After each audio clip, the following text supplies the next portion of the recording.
Fala galera, então na parte 2 vamos montar mais um composto iônico aí. Então na outra parte a gente fez a distribuição eletrônica, só que pode aparecer para a gente também as famílias.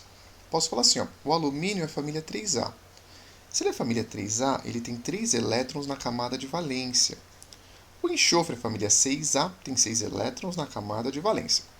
Esse vai ser metal, esse vai ser ametal, vai ser ligação iônica. E metal, como tem pouco elétron na camada de valência, tem tendência a perder o que tem. Então vai formar alumínio mais 3. O ametal tem tendência a receber o que falta para 8. Como ele tem 6, faltam 2 elétrons, ele recebe 2. Cátion e ânion têm uma atração eletrostática aqui, ó. Al mais 2, S menos 2.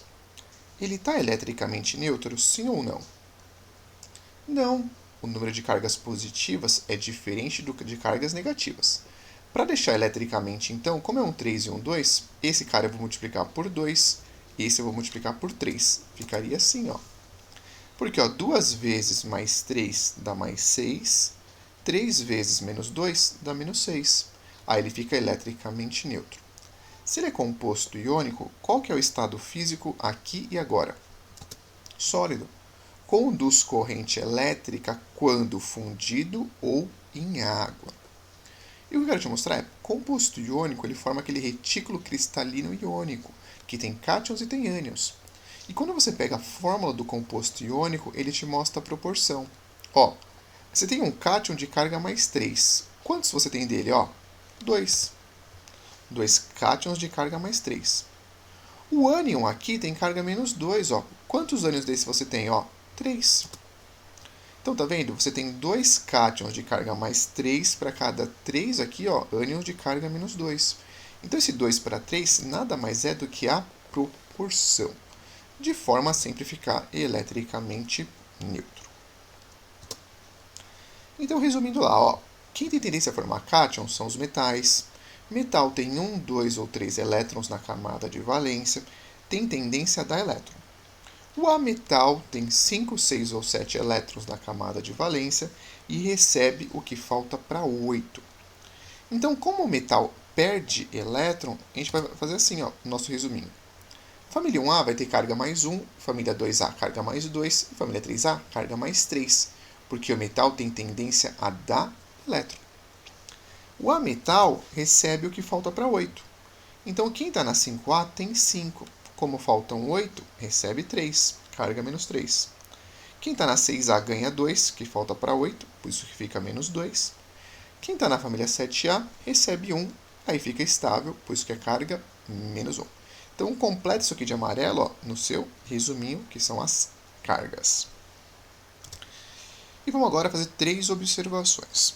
A primeira observação é montar alguns sais, tá? Você vai ver lá no outro setor o nitrato, o sulfato, o fosfato. E aqui, ó, sódio família 1A, cálcio família 2A e alumínio família 3A. Eu quero montar com vocês esses sais, ó. O nitrato de sódio. Quando você for montar um composto iônico, como é o caso do sal, a gente coloca sempre o cátion na frente. Como o sódio é família 1A, ele vai ter carga mais 1. E o nitrato, ó, tem carga menos 1.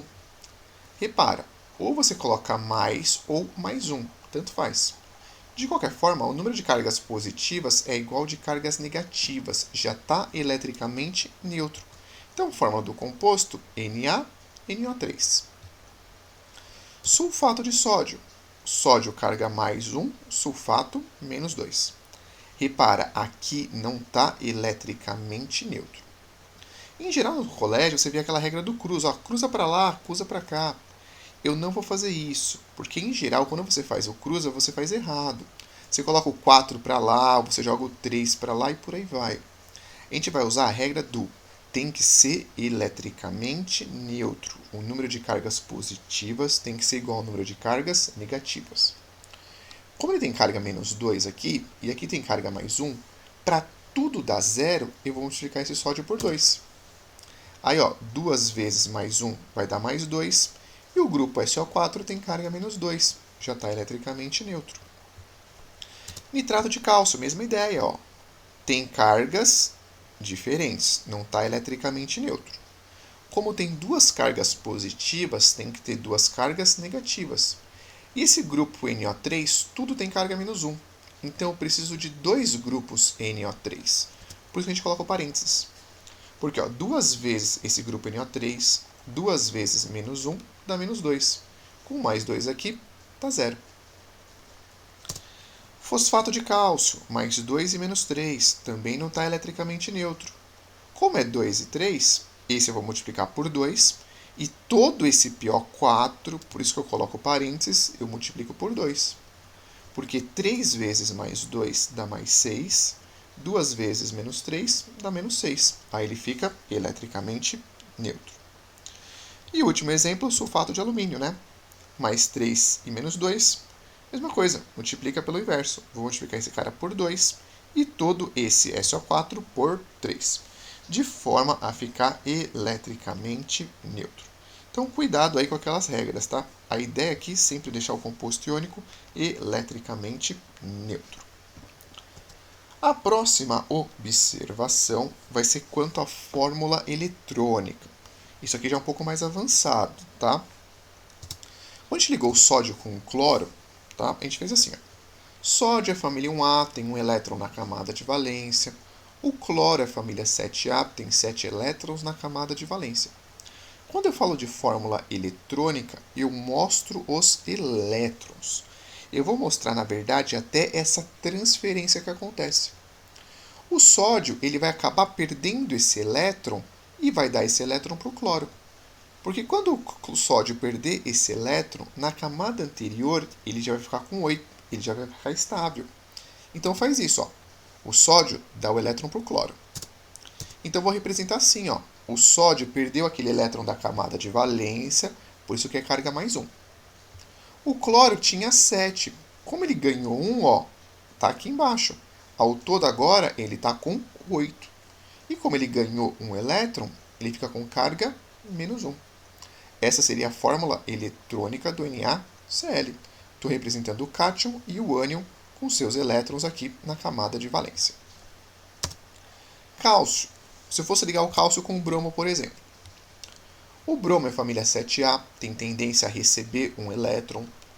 O cálcio, como é família 2A, tem tendência a perder 2 elétrons. Só que o bromo só quer ganhar 1. Então, um elétron daqui vem para o bromo. Para pegar esse outro elétron, então eu preciso de outro bromo. Então eu desenho outro bromo. Ó. Um elétron vai para cá, outro elétron vai para cá. Então o cálcio ficaria com carga +2, porque perdeu 2 elétrons. Cada bromo aqui recebeu um elétron.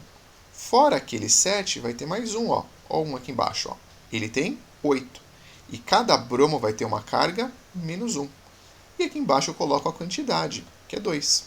Por isso que a fórmula ficaria assim, ó, CaBr2. Aí na fórmula eletrônica a gente representa esses elétrons. E a última observação é o cloreto de amônio. Essa é a hora que você pega o post-it na sua apostila e coloca um cuidado muito grande, tá? Esse daqui é o cloreto de amônio. Se você reparar bem, ó, N é a metal, H é a metal e Cl é a metal.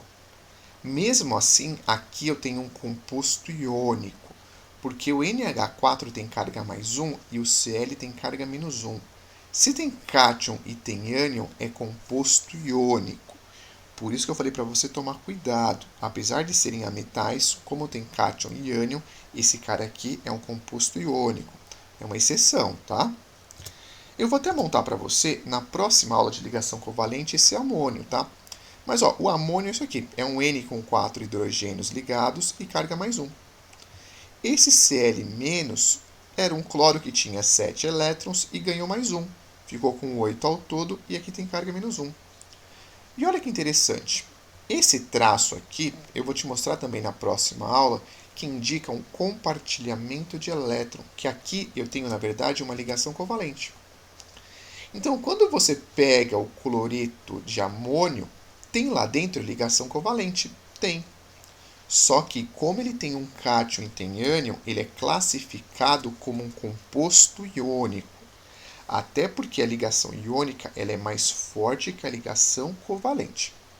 Então, de novo, Dentro do cloreto de amônio tem ligação covalente, tem ligação iônica. Se for para classificar o composto, ele é classificado como um composto iônico.